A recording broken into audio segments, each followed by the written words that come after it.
sinisigurado po namin na bago pumirma, naintindihan yung panukala na nakasaad doon sa signature sheet. Kasi alam niyo po, ang kagandahan po nito, yung signature sheet, nandun na nakapalaman yung panukala sa pag-amenda sa konstitusyon. So there's no way na sila pumirma na hindi man lang nila binasa.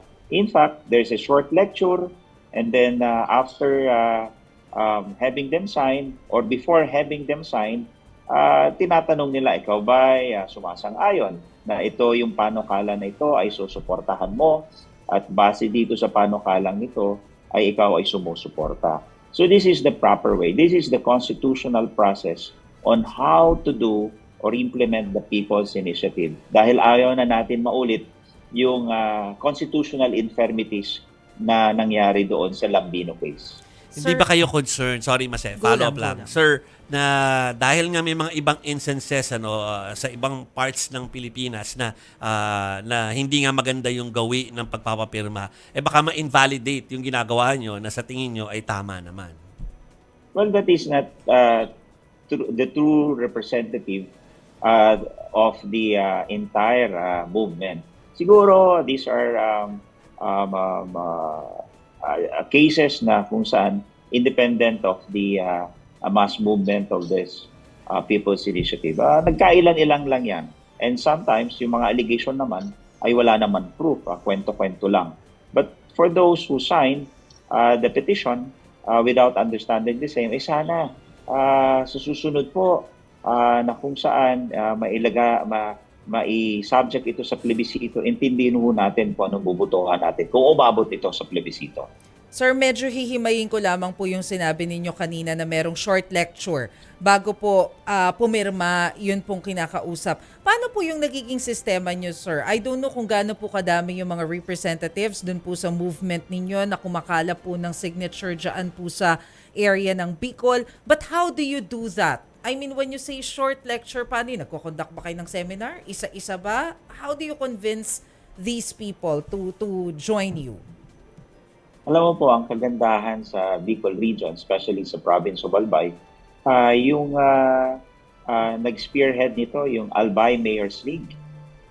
Siyempre, having the support of this local chief executive who are intimately connected with their constituencies, sila mismo at kanilang mga leaders, barangay-barangay, pinapatawag sa mga multipurpose building para magkaroon ng sort of a town hall meeting before they sign the proposed petition. And therefore, ang pinapadala sa akin mga pictures, videos, photographs of those, yung mga pagpapatawag at papapirma, talaga makikita mo na hindi nagkukulang yung mga Bicolano leaders sa pagpapaintindi ng mga petisyon na pinipirmahan ng ating mga botante. So far po, ano yung progress? Kanina nabanggit na ni Jovi yung tanong niya sa inyo kanina, nagsimula ng weekend, yung pagpirma dyan po sa People's Initiative. So far, gano'n na po kadami base po dun sa tala ninyo yung mga nakakapirma at nakumbinsi na po na makilahok? I have this report that Sorsogon has gotten at least 16% of the signature, if I'm not mistaken. 16%. Of the entire province. 16. Entire province of Sorsogon. The entire province. Kung hindi ako nagkakamali, kung bumaba man dyan, basta lumalaro sa 14 to 16% of the total registered voters of the population. But ano pa yan, unofficial pa, continuing pa ang pagpapapirma, signature campaign. Hindi naman natin ito makukuha sa isang linggo.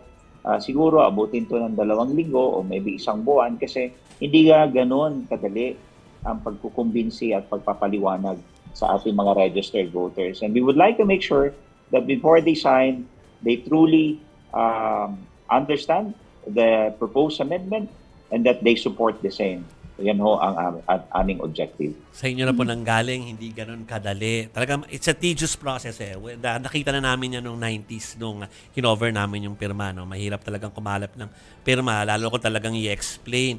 At alam din natin, sinabi na ni Mase kanina, na mukhang expensive din yung buong proseso. So we just wanna know, at least from your side, lalo dyan sa Kabikulan, saan nakukuha yung pondo to finance this movement para lang po maging transparent tayo. Well, the mobilization funds are provided some by those who push for the same, may mga civic organization. Yung mga mayors naman, I don't know how they mobilize, but certainly their barangay leaders cooperate. And sa pagpatawag sa mga multipurpose building, wala naman ako nakikita nagpapasnak, except that may mga hawak-hawak silang papel at ito ay kumbaga nandoon yung pirmahan, nandoon yung lecture. So, I don't know, how do we provide mobilization fund in order to support their volunteers, gather signatures for the said People's Initiative. Siguro kanya-kanyang diskarte. Okay, follow-up lang, Chiki. Yeah, go Sorry ahead. Pero, pwede ba, is it safe to say na meron kayong connect or wala kayong connect pala, no? Depende po sa sagot ninyo. Doon sa nagpalabas naman kahapon eksakto sa mga newscast nung TV ads at social media ads about Ed Sapuera. So, do you know them? Are you connected po doon sa grupo na yon, yung inyong movement, or iba sila? Natanong rin yan sa akin ng isang TV station. And hindi ko kinakaila na yung law office na yon kilala ko. And lalong-lalo yan yung isang abogado. Yeah. But as to personal knowledge, why they lodged the said campaign or why they sponsored the said campaign, I don't have any personal knowledge. Pero hindi ko ikinakaila, nakakilala ko yung isang abogado na nakapangalan doon sa isang law firm. Nice. Nagpulong na kayo? Nagpulong na ba kayo, sir? Hindi ko. Okay. Hindi ko kami nagpupulong Okay. regarding the said petition. But let's see. Kasi kung sila rin ay advocate, baka pagsama-sama ng lahat ng tumutulak nito, baka magkikita-kita rin kami. Ito, sige. Hindi, meron kasi Follow mga, up? hindi naman connected Oh, sa sige. commercial. Pero marami na kasing failed efforts in the past. Pirma. Mga pirma, di ba, pangangalap ng lagda. So, ano ang meron dito sa initiative na ito, sir, to make it successful? Or are you optimistic na makakakalap kayo ng enough signature para dito sa constitutional change? Unang-una, there is a clamor to change the Constitution. In fact, two Congresses, the 18th and the 19th Congress, has this consistent consensus to introduce the needed change to our Constitution.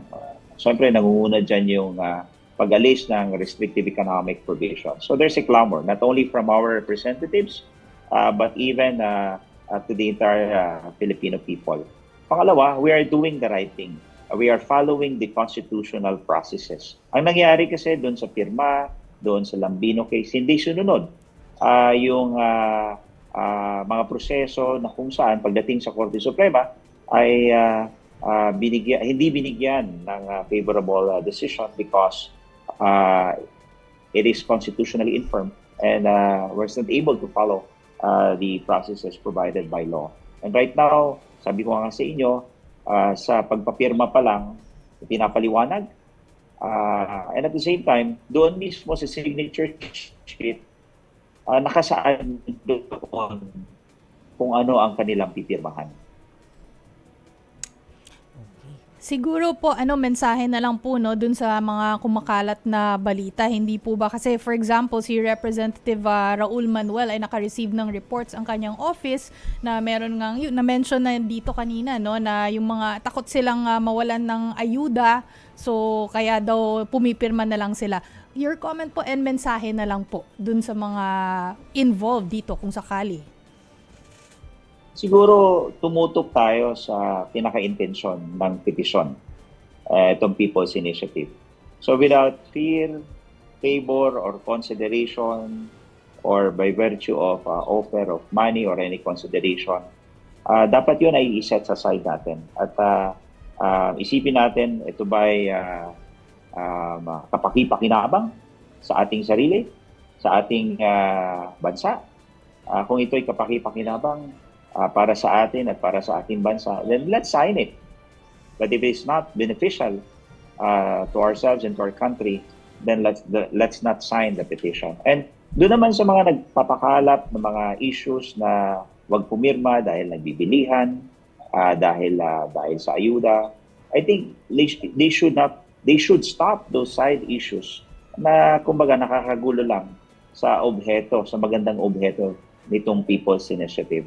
Remember, what we receive are just insinuation, assertions of vote buying, pero wala naman na pinipresenta na may nabili talagang boto. At doon naman sa pumirma na hindi nakaintindi, you can withdraw your signature if you don't understand the petition that you have signed.